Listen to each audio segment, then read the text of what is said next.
Hello students, today we're looking at something called pedal tones. Pedal, like foot pedal, and there's a reason that they're called that, at least I think. I believe if you've ever been to a church and you've seen the church organ, you'll notice they have a bunch of keyboards kind of up high and up and down. And then the really good, good organists, they play notes with their feet. They have a whole keyboard laid out on the bottom below their bench, and they play with their feet. And those are the pedals, and those are the low notes, the extremely low notes they play with their feet. Pedal tones has more than one meaning, but I think that's where we get it from in the brass world. Pedal tones are low notes, extremely low notes in our case. So we're going to get into kind of exploring how to use these, what I think they're good for, and some of the controversies actually surrounding them. Not everybody agrees with me on this one. Okay, so some time ago we did a video lesson on the overtone series. It's worth checking that one out. Explains maybe a little bit about that, what's happening here. Our instruments, all brass instruments, whether it's the trumpet or the trombone over here, I have my flugelhorn out. All these instruments work the same way in the physics world. They all perform in the same way. And so, in fact, if you're a brass player and you've worked with me in the studio, that's part of the overtone series. It's something that we all do as part of the warm up, or we call those flexibilities sometimes. And the pedal range, there's two components to it. There's something called false tones.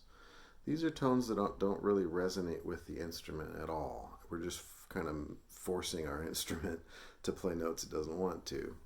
So we're going to look at some false tones, and then there are what I might call true pedal tones. These are notes that are actually on the instrument, but can be a big challenge to play, especially for the trumpet, and that's the reason I brought the flugelhorn out, to show you something on that.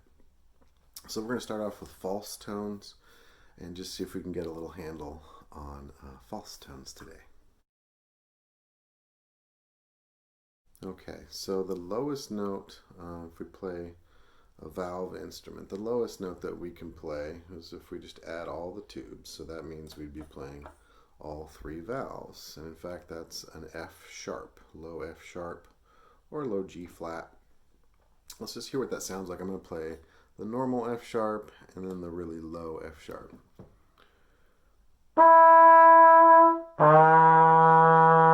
Alright, so hopefully you can hear that octave difference between the high F sharp and the low F sharp. Now, getting beyond that, there's one little cheat we can do. If you're lucky enough to have a trumpet or a valve instrument with a lot of adjustable slides, if I pull those out, that makes the instrument longer. So I could play an F, and then I'm going to play low F with the same fingering, but I'm going to make it lower by pulling those slides out.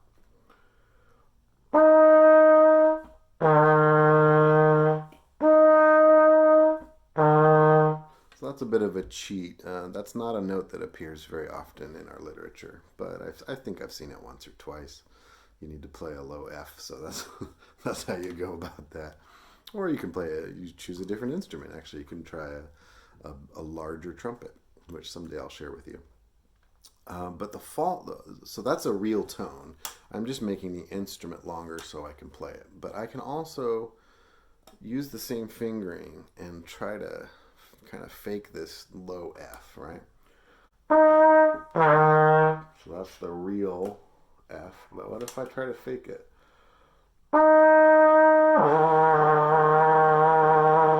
The trumpet really does not want me to play that note, but it's kind of there if we force it. So today we're going to be trying some of these false tones.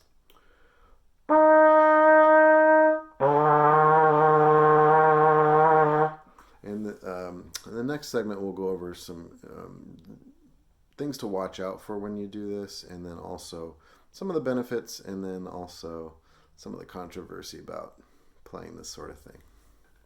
Okay, so first things to do to make sure that we're careful about we're going to be playing high note and the low note. We're going to play high F, the normal F, and then this sort of pedal F or false F. Do not change anything about your embouchure. Your embouchure is where your lips meet your instrument, your mouthpiece. Don't change anything about that. Just try to drop down to that note.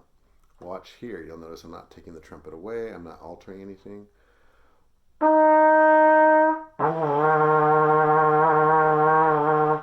Right? We're not going to take the trumpet away and try and do something special for these notes, because these notes in and of themselves aren't very useful.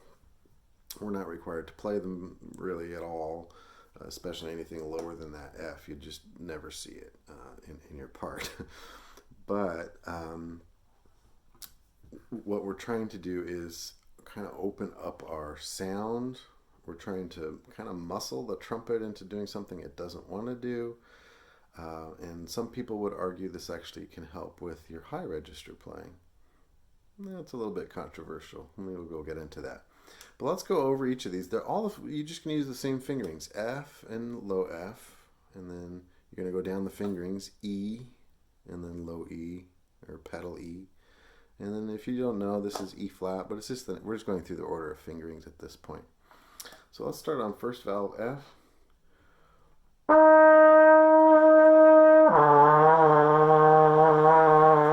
E, 1 and 2.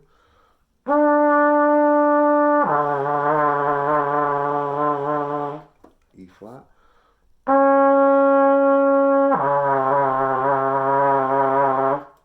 D.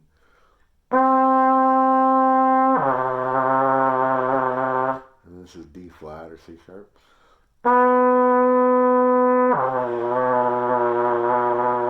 Alright, so again, we're not going to try to adjust to try and get these low notes. We're just trying to open up our embouchure, kind of open up our sound a little bit. Also, if you've been doing this with me, and I'm noticing it, it feels good. So it kind of makes your lips feel warm in preparation for playing. So this could be a good exercise for just kind of opening up your lips when you're feeling tight or whatever that day. Okay, so those are the false tones. Briefly, we're going to go over the true pedal tones, I would call them, in the next segment. Okay, so those false tones really end right there at that all three fingers on the C sharp or the D flat. And on if you're a trumpet player, you're going to find this is really exceptionally difficult, but we're going to try low C. And then this true pedal C, which on trumpets is very difficult, and it has to do with the physics of the instrument and the design of the tubing. But it is there. It's very hard to play. Well, let's try it. Pedal C. And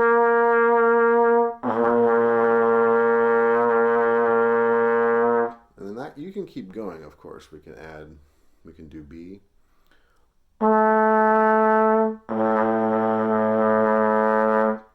Now, I said on trumpet, these are quite difficult to do. Let's pull out my flugelhorn. A flugelhorn, if you don't know, for trumpet players, it's just kind of it's just really a trumpet. It doesn't look like one, and it looks bigger, but it's actually the same instrument, pretty much. There's your trumpet, there's your flugelhorn. It looks big and fat, and it is. It's different. The tubing is designed differently, so it enables us to play these pedal tones a little bit easier. Now mine's quite cold from sitting in the studio here, so I'm going to try that low C and then pedal C, and hopefully it should pop right out.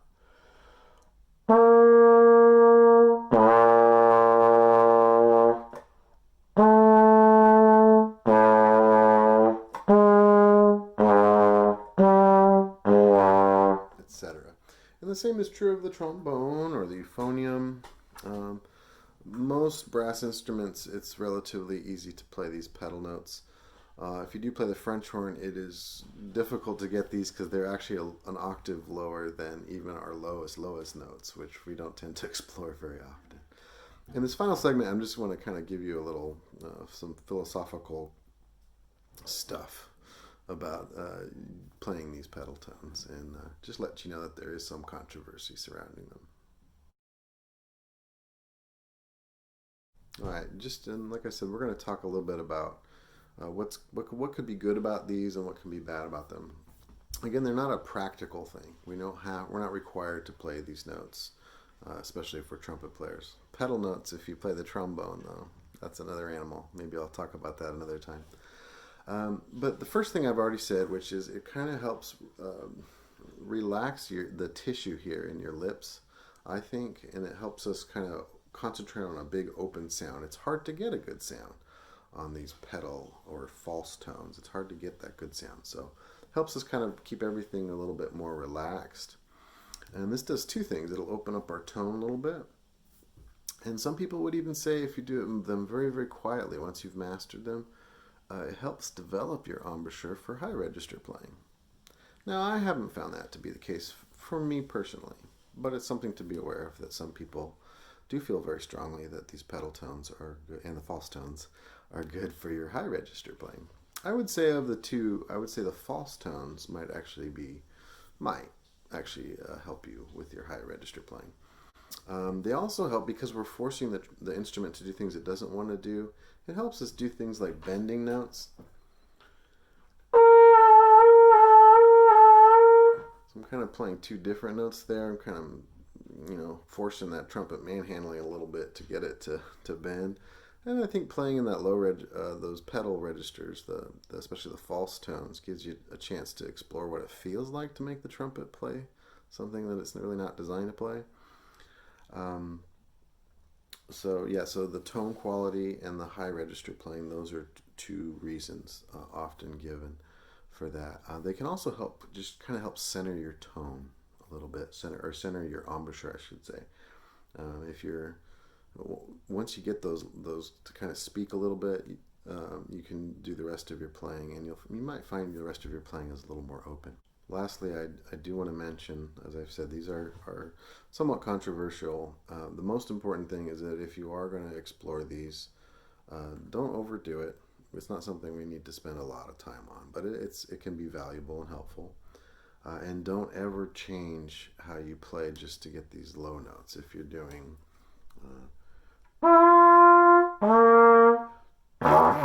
if you have to change all this stuff, then you're not really getting any benefit out of it. It's not helping your embouchure or your tone. You're just kind of having fun, making silly sounds with the instrument. So just be aware there is some controversy there. I do think they're valuable. There was a time I practiced these a lot, and I think they did help my playing a great deal. And then I have since then I have abandoned them, and I don't really play them much except for in the studio to work with students on opening up tone, relaxing a little bit. I do sometimes use them at the end of a long day of playing. I will play some of these pedal tones as a warm down, not a warm up, but a warm down. So we'll experiment with these on Wednesday, and we'll see what you think about them. But this is another tool in your arsenal. All right, bye guys.